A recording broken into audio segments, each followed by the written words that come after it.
The IKEA of Somaliland. Okay, that's what she wants to do. So I was like, what? That's something that I've never heard of, never seen here. That's a great, massive ambition. You can probably guess she's from Sweden.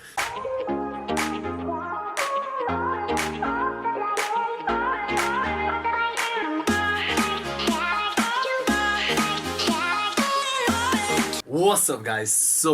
Welcome back to the Voice of the Diaspora.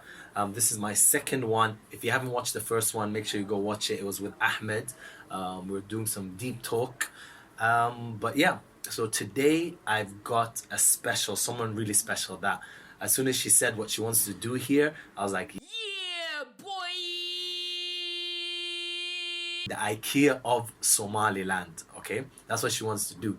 So I was like, what? That's something that I've never heard of, never seen here. That's a great, massive ambition. You can probably guess she's from Sweden. So I'm going to get her on. Her name is ASLI.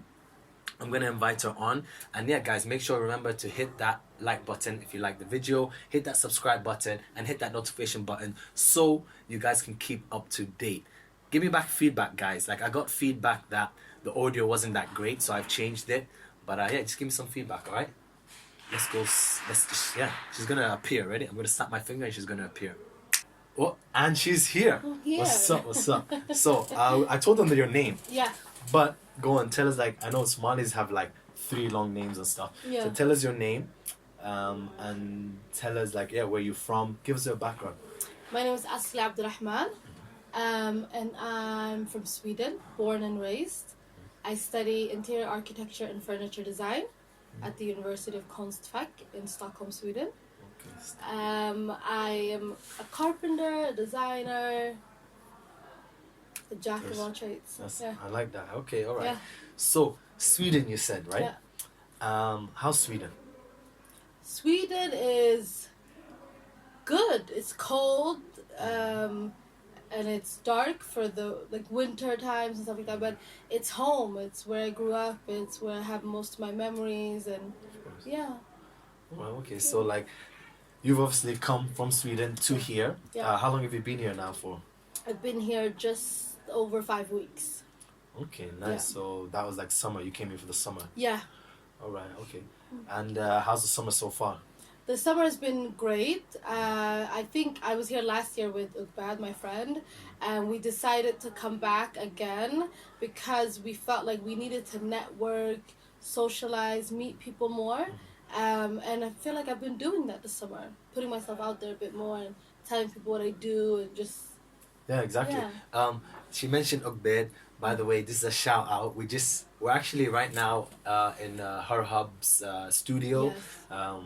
Because I was doing an interview with Ugbad. Yes. What's her channel again? It's a Swedish word, so that's why I don't know it. This something? Do let's talk. Oh, that's it? Yeah. Do let's talk. That was easy. Yeah. But that's English. Do. Yeah. Oh, it's English. Yeah. No, it's basically, it stands for Danira and Ugbad. That's their first names. Okay. So it means du means you in Swedish. Okay. And then let's talk is English. Oh, that's easy, but no one explained it to me. Yeah, Okay. yeah. That's it. So do let's talk. I'm gonna put her podcast down below as well. She's not here, unfortunately. She had to run off because, as you also mentioned, Asli, they're both kind of mashallah. You came here last year. Yeah. And you were last year was bashaling, just having Yeah. fun, chilling, family and stuff. And then this year you're saying it's all about like networking. Yeah. And so how's that going? I feel like it's been going good. It's easy getting to know people. I think it's more difficult kind of getting things done. For me, I've noticed that getting things done is very difficult, but introducing yourself and talking to people and getting to know them, it's pretty easy. Yeah. Pretty easy even for like a woman? I think so. I've been contacting, I speak to people like diaspora people. So people, Oh, you've been speaking to diaspora? Yeah. Okay. But I meet them at like Sultan and like when we're eating lunch and dinner and like events, stuff like that. So I think people are already in the mind frame that, okay, we're gonna go to a place where there's lots of people, so they're more open to socialize. I think it's a bit different when you go to someone's office, which I've done. When you go to someone's office, they kind of, in the beginning, you have to do a lot of explaining, like, why are you here? What do you want? What do you and then the follow-up.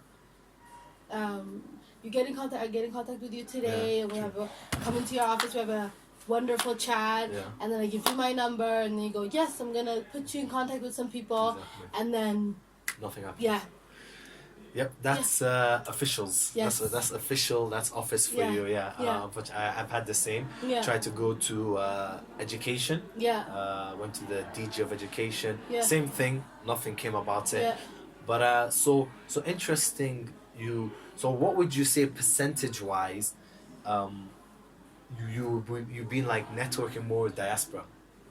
You say, or like with the office? Like I mean, like locals. I Like think for my research, yeah. it's been more locals. Okay. Because I want to learn more about skin, animal skin, and you know, carpenters. So I've been talking to people who have businesses here, locals here. Yeah. But for actually like getting in contact with like government officials and stuff like that, I talk mostly to diaspora people who've had similar experiences, and they usually have a lot of advice on how to go about things. So I would say it's been pretty 50-50. Okay, Yeah. that's good. I think that's the best way to go about it, you know, like that 50-50 kind of thing. But yeah, you were saying the project, you're speaking about project and business. What are you here researching? Go on, give us a full.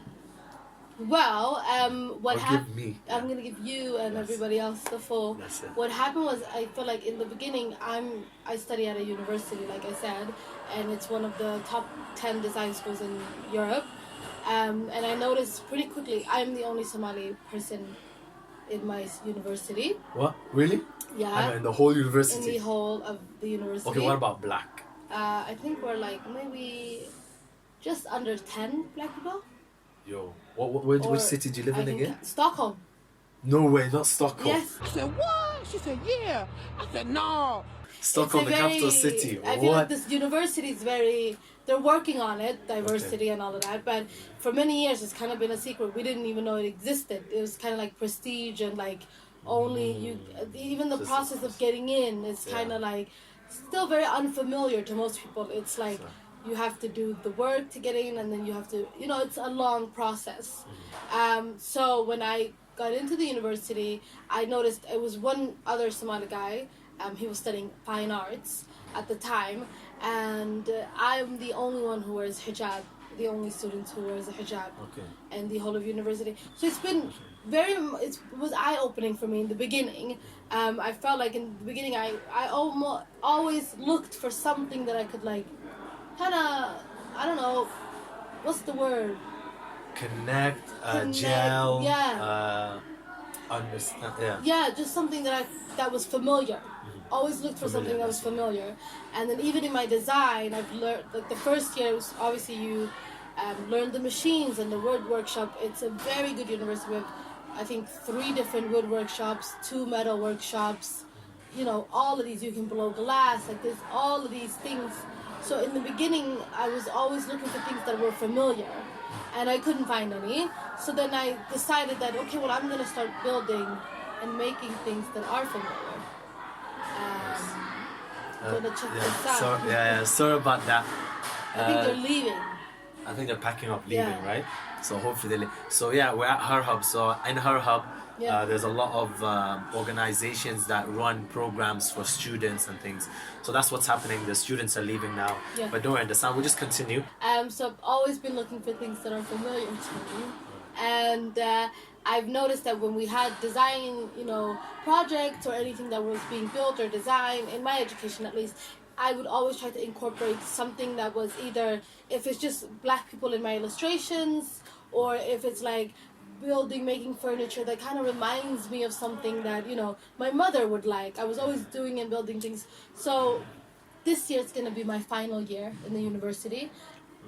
And for my bachelor's project, I've decided to work with the Somali design, Somali craftsmanship. Yes, that's what sparked my interest. Yes. That's what's that. So, long story short, but I decided then, I wrote to my university, I got a scholarship to come here. Whoa. Yeah. You got a scholarship as in like they're paying you to be here? Yeah. They're paying you to be here? Well, they're not paying, but they're paying for everything, yeah. What's everything? What's everything, yo? Show me the money. Show me the money. Yeah. Louder. Show me the money! Well, I need to go to your uni. Yeah, well, I basically wrote the letter and I told them that I feel like what is missing, because you can apply for scholarships. No, in of the- course. they I have- know yeah. universities you can Yeah. apply for scholarship, but I'm just interested that, like, you know, what is it like? Is it accommodation, or is it just like an allowance and then here's your money and then do your thing? Well, you basically write a budget Yes. and you tell them I need this much money, This much money, yeah. and then they give you how much they feel like okay. Yes, yeah. So then you write down the money for Okay. the ticket, living expenses. Oh, so all you of break that. it down and Yeah. everything. Okay. So then Do they they want give you- receipts? No. No, okay, good.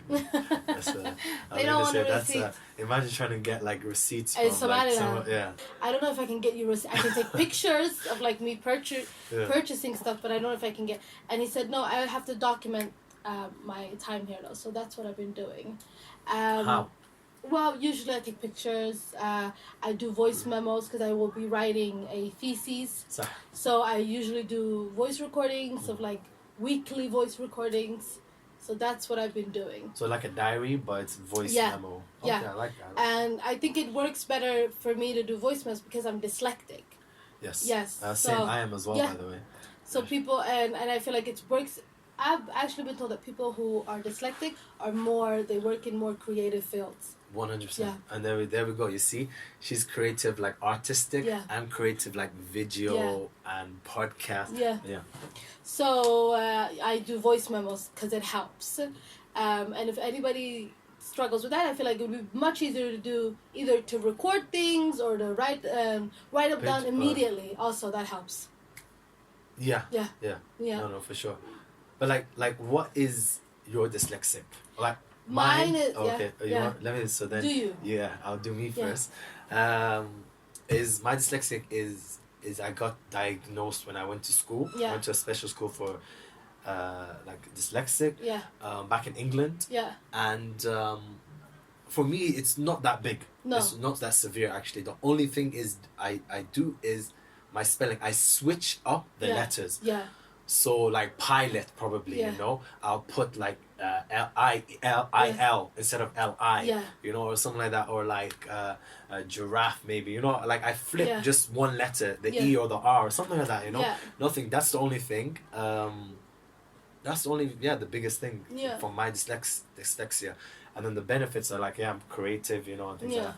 But what's your? I think mine's similar also, but also if like words have like if it's like double E or like if they have like two letters that are Like the same, dear. like dear or like feeling Or like beer. like welcome. I don't know if it's like sometimes be like There's one no double L, there's letter. one L, right? Yeah, there's one L. And then I'll be struggling with like is there two L's or is it because in Swedish it's two L's.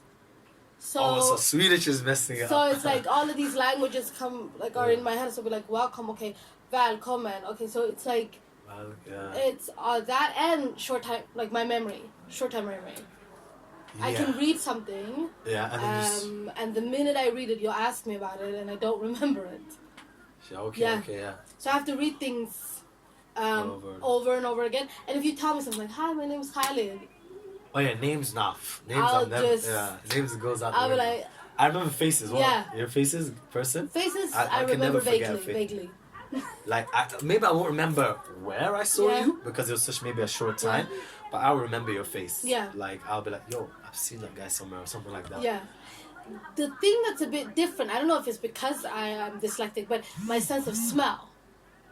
Like if I Okay, smell you got- something one time, I will remember it for That is life. mad. Yeah. Really? And my sense, I don't know if it has to do with it, but my sense of smell, yeah. Give us an example. Well, I That's crazy. mean, I'm not good at cooking. Okay. It's not my strong suit. So I can smell things and know that they're like, okay, it just smells like something my mother would cook. So you connected to Yeah. the person. Yeah. Oh, so that's like my friend's cooking Yeah. or my mom's cooking. Yeah, Like you can and tell then the if I difference. want to make something, I'll just go in the cabinet and I'll start smelling these things, and I'll instead of tasting, I'll do smell. Smell. Yeah. Whoa. It works better with smell than taste. Okay. Cause taste, I don't. Do you think that's part of dyslexia?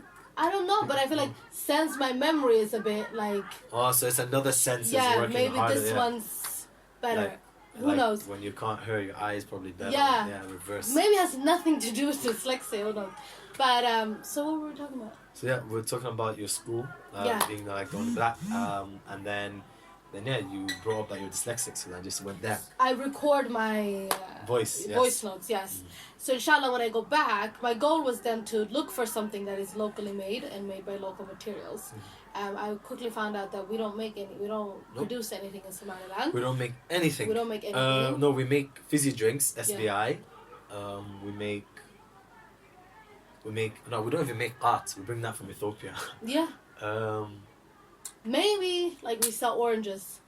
Oh yeah, we do grow oranges. Yeah, true. That's a good one. But yeah. But like production isn't our strong suit, which was difficult for me because I'm meant to be making something that's locally made and by local materials. So what I did was I looked for things like the gumbud.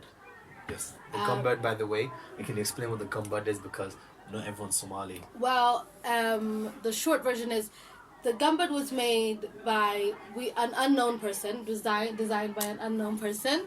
And is it here? Yes, it's going to be here. This is the gumbud. Yeah, it's going to be right there. And it was made by an unknown person. We don't know who made it. No history of who made it or when it was made. But it's basically a stool. It's a very short stool. And it was used, I believe, for like milking cows and deers and stuff like that. And it was a very easy thing to move around. It was very, because we were nomadic and we used to move around. So, and the gumbud is stuck with us. It's still being made today, still produced the exact same way it was made maybe 100 years ago. Exactly, and if anything, the more modern what I've seen is, you can probably explain, is like the high chairs. Yeah. Like it's like a throne, but made from like gumbud machine. Yeah. How does that work? How do they do that? It's just, how do they make gumbud? The way they make very interesting thing about a gumbud is there's not a single nail holding a gumbud together. And they're pretty strong. Yeah. I'm not gonna lie. We've had big people sit on it. I jumped on it when I was like, that's crazy. The thing is, there's just wood cut in strategic places that you kind of put together, and then you tie it with the rope. And the rope is made from the animal skin, which is also made from the seat. So that's the great thing about gumbud is it's very easy to make. It's been made the exact same way for hundreds of years, and it's basically you don't need any you just need two things. You need wood and you need animal skin. What kind of wood is it? There's this wood that they cut down in grows here. It's a tree. You know the tree that the one that has the thorns, no? Yes. The one that is like not that leafy, obviously. Yeah, we don't have that many trees in Somaliland, so I don't think they're very specific about. But they cut down trees, and they kind of like round the legs with an axe. It's a very simple process, like not complicated at all. So I've been trying now to find someone who makes the gumbud. Come on, seriously, you haven't met? I found a man who makes it. Okay. He makes it in the little dangerous part of Doha. Doha? Yeah, Doha. And he only works in the evenings. The Doha, by the way, is dry riverbed. Yeah, dry riverbed. And he only works in the evening. So I can't. So actually, are you going to help him? Or are you going to be there? What I wanted to do is I wanted him to evenings. show me. Why evenings? Why you're not? I can go with you. Okay. Because then I can. Evenings is dark. I can't shoot it, video it, unless I get lighting. Yeah. But it's dark. I'm convincing him now to do it during the daytime. Not even daytime. After Asr. Asr, yeah. He has 2 hours, or kind of like have a pre-made, like as in like he's chopped the wood. He just make. What does he do? What he's actually physically makes it, or does he do the chopping the wood after in the evening? I think they divide themselves up. So some chop the wood, some get and the all leather. of this is in the evening. No, they put the gumbud together. That's it. And he does it on the dry riverbed. Just tell him after Asr. Yeah. Give him some qat money. Yeah. Which is like $3, $4. I think I'd rather buy the gumbud. Or that. But they love chat here, so yeah, okay. So, but I went to Berbera. There's another chair called Adir, also locally made. The great thing about this chair is it's called Adir. Have you seen it? You're saying a Somali word. Well, put a picture here. We'll put it, okay. Adir. It's called Adir. Basically, it's a chair. It's made back in before the war and all that. They used to make it out of hay. They used to like weave hay. Okay. So it's this lounge chair. It's kind of wide, and it has a seat, and it's low, very low. You lost me. Yeah. Is it the weaved one? Yeah. The one with the plant. It's like a leaf, and they weaved it. But it's like not a leaf no more. Have you seen one with a leaf here? What? No, No. I haven't. What seats this? Where would I have seen it? Berbera. Berbera, yes, they do have all these. Yeah. Yes, I see it. It's the Yeah. weaving ones, Yeah. but also they have it in like Emirates as well. They use date palm Yeah. leaves and then they weave it and they make it Yeah. into a chair. So that kind of But style. this specific chair yeah. was made before with hay that they used to weave together, Okay. or grass, or But hay, no, not hay, because hay is like, I don't know, the hay that I know, like in Europe and stuff, is that brownish, very thin. How Yeah. do you make that? Have you seen the salado they make when they go to the market, or have you seen when there's a fire going on and they want it to like this? It's very very tiny. Yes, thank you. That's hay. not well. I wouldn't call it that. What's Is that? the- That's not hay what's for it my called? term. That's like a leaf. That's a leaf. No, they're a leaf would be Or a string, or straw. straw. We got it. Yeah. So hay, actually, technically, hay is Straw. no. Some people say straw as well. Hay is straw. It's- Straw is hay, but I know the one you're talking Yeah. about in Berbera. We're gonna put it here again. Yes. So Berbera. So these are the ones they sit on. Yeah. Yeah. And they chew out. Or actually in Berbera, they it's everywhere. Yeah. It's everywhere, and they put it also when they're watching TV. Yeah. Because like not lots of people have TV or because electricity or something like that. So they all have like a one place they watch news. Oh, they actually listen to the radio. They don't even watch. They listen Yeah. to the radio. They love the radio. Yeah. But okay, so those any other chairs that in Those Somaliland? are the two that I found, Okay. and those are the two that I found people who make them. Mm-hmm. And the great thing about that chair, if you ever visit Berbera, all those chairs are made by one man, No chance. Mohammed Ahmed Ode. That's his name. Okay. And what he does is smartest businessman I've ever met in my life. Yeah, if it's- He decided basically he buys these crates, these wooden crates that they do shipments with, like in Berbera when they're like Wood. these Oh, the wooden- ones that wood and then they hammer. Yeah. It's like a yes. These ones. Okay. So he makes the chairs out of those. And now the straw or the hay, Mm-hmm. the technique has died with the women who used to make them before. Okay. And they didn't really teach him to anybody, and the war happened. So then he replaced it with this big, like woven plastic material that people put things in, and they ship them. Like it's a plastic, like think about it, when they're doing sand, when they're shipping sand, Okay. they don't put them in like a wooden No, crate. they put it in that Yeah, Somali. What's it called? It's not here. Yeah, What's it called? but it's like plastic. African. Everyone knows it. When Yeah. your Africans are like moving from house to Yeah. house, they put in that big Yeah. black and white. But think like larger for shipment. Yes. So he goes to the port, Berbera, and he buys these materials very cheap, and then he makes them. And he only works at night because of the heat. Or I came there, and it was summer, and he was working at night, but he has his little flashlight on his forehead, and he'll do it during the nighttime, Is he true art? probably. That's why probably it's at night. Yeah. But it's like they stay up all night Yeah. doing art. But what I was gonna say is Because the reason he's the smartest businessman I've ever Yes, met yes. is because basically people cannot afford his chair, especially if you're a lady who wants to open like a little shop place or whatever. You can't buy 40 chairs from him because they're too expensive, and he shouldn't sell them at a cheaper price, so he rents them to people. That's why there's Oh my God! Wow! Oh my God! so he gets to make as many chairs as possible. People will rent them. He gets a Okay. monthly income, and it's promotion. it is, but it doesn't really have a label or anything. How is it? No, but everyone knows. he's the There's only no one need with to the do skill. promotion though. Yeah. Yeah. There's one person, so it's not even. So I was like, I'm taking that with me. Renting your furniture to businesses. But his is How is it not that? How is it hard to make? Why is no one? I think they're lazy. I think they're too lazy to learn, or they're busy chewing art. Too lazy to make the chair. Or even learn how to make the chair. I don't think it's that. It's just. It's not, how hard is it? Come I on. think the way that we look at craftsmanship in our history in Somaliland, I've noticed, especially carpentry and craftsmanship, or any job that involves physical labor, we kind of see it as it belongs to like other people. The craftsman. Yeah. So we like, put it in yeah. like groups of like. Each Yeah. one. Fisherman. Yeah. Craftsman. That. Yeah. And I think that comes with farmer. tribalism and the history, Yeah, like, true. there's a long history of like barber shops, like only specific groups work there, and then like and wielding metal, only specific groups work there. So I think people think that they're either above it, or they feel like it's not something that I do because we don't do that.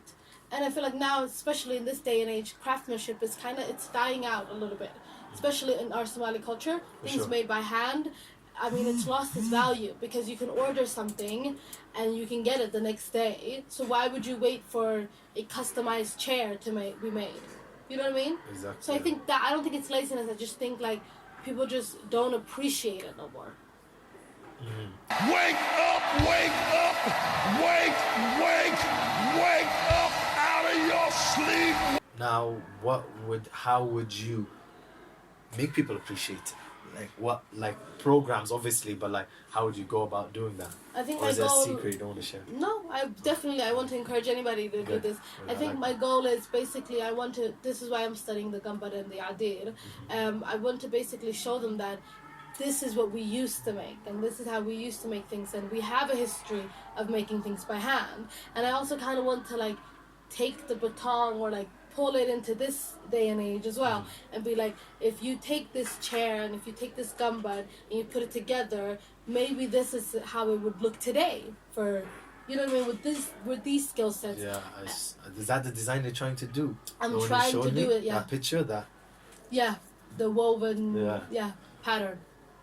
And the one that like looks like you can't sit on it. Which one's that? The one that's like different angles, like doesn't look like you can even sit on it. Oh, no, that one you can sit on actually. No, you can sit on for sure. Is it the bench? No, not the bench. No. The one that's like a piece, and then a piece like this, then there's a piece like that, there's a piece. Oh, yes. It's like artsy. It's a children's chair. Okay. It's a chair for children, and yeah, I think I want to make things that are very simple, very simple, and I think also I want to introduce like, and here especially in Somaliland, we like big pieces of furniture. Like if you've ever walked into someone's office, it's like this huge desk and these huge like big heavy pieces of furniture. And I think like we have a nomadic background. We were nomads, and the most beautiful thing about the gambad is it's so simple and it's light. Yeah, but you can't expect an official to sit on a gambad. No, but if you were to make a gambad today, what would it look like? Because they make that gambad 200 years ago, where the officials or the most important, they were cattle. They had the cattle and camels, and that was the most important piece of furniture for them during that time. But if you would make a piece of furniture that is important for us today, what would it look like? All right, okay. So that's the research, and I'm building. I haven't You can built see yet. she's very researched. We spent 10 minutes. I like that. That. So now that's what you're researching. That's what you're doing here. You kind of told us the process. Yeah. When do you think you will be able to start this kind of process? Like, you started the research now, but I mean the actual can you just give us a quick timeline? So now you've been here 2 months. This is the networking you were saying. I've been here a month and a week. A month and a week, but you're going to be here all together. No, almost 2 months. Yeah. Almost 2 months, a month and 2 weeks. Almost 2 months. Yeah. That's your networking, your research, your trying to get information. Then you're gonna go back home. You said. When do you think you're gonna be next here, and what's your next step? Your timeline, basically. I have 10 days left. I would love to build prototypes. Okay. That's where I am today. Things have been moving very slow. I was waiting for 3 weeks to find a wood workshop. Crazy. Yeah. How easy, how hard? Very hard. Very hard because I tried different techniques. I contacted the Ministry of Businesses, and he was going to get me in contact with some people, give me an introduction. I've also just walked up to businesses who produce furniture. Where? Furniture, newer, and then I just went can I see your workshop? And they're like, no. So you need an introduction. You need an introduction just because people need to, you need to be legitimate. And I understand that. I respect that because you can't let anybody into your workshop because heavy machinery dangerous. So I understand that part. I understand that part, but it's frustrating. How do I explain to my university, it took me 3 weeks to get into a wood workshop, and I still haven't gotten into one. Yeah, that's crazy. Like she was also mentioned, it's here in Somaliland. It's who you know, not what you know. Unfortunately, would you agree? Yeah. I think you can agree with that. It's like who you know. It took you 3 weeks. I'm sure if you knew someone, that person knew that person, you would have gotten there much faster. Yeah. It would have still been slow. Things are slow here, but you would have definitely have got there faster. So the future, where do you see the future of furniture in Somaliland? What is the future of furniture in Somaliland? Definitely production, making things here. I know that we're a sub-Saharan desert, so we don't have tropical forests that we can cut down trees. But I feel like we're moving in different directions right now. So maybe, definitely, I would say building and making materials that are of good quality, that can withstand like time, like the gambad. That's my goal, inshallah. And to make things that are like pieces that are just go on forever. So I want to make things that are accessible for everybody else as well. So I think the future of Somaliland is we're going to stop trying to copy Turkish furniture or furniture from China. Or Iran. We're going to stop, inshallah, hopefully, with the big, bulky, heavy pieces of furniture. And we're going to realize that there's very, very, it's beauty in simplicity. It's beauty in just making something from two materials. And it doesn't have to have like shiny, like it could just be wood and it could be animal skin and you just put them together and simplicity. Simplicity. But my question is, I'm a bit of an environmental freak. Well, not a freak. I like environmental cautious. I'm not a freak.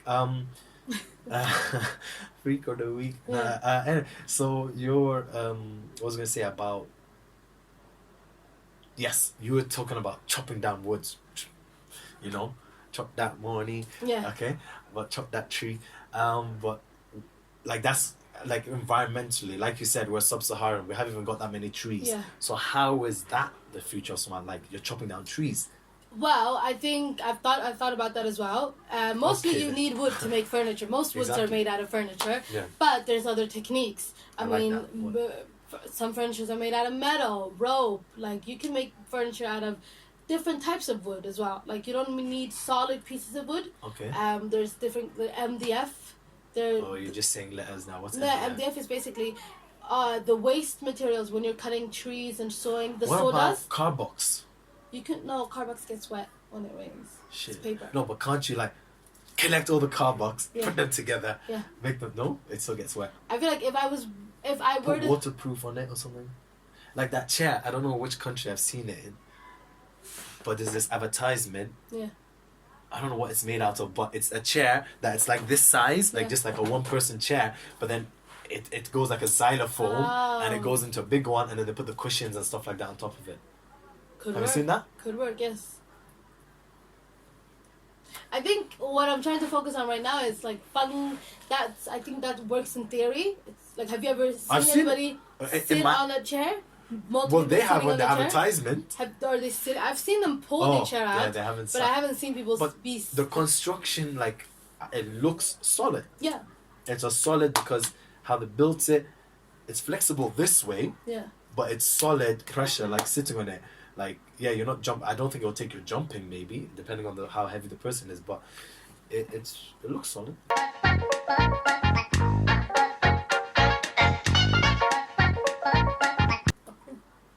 Looks solid.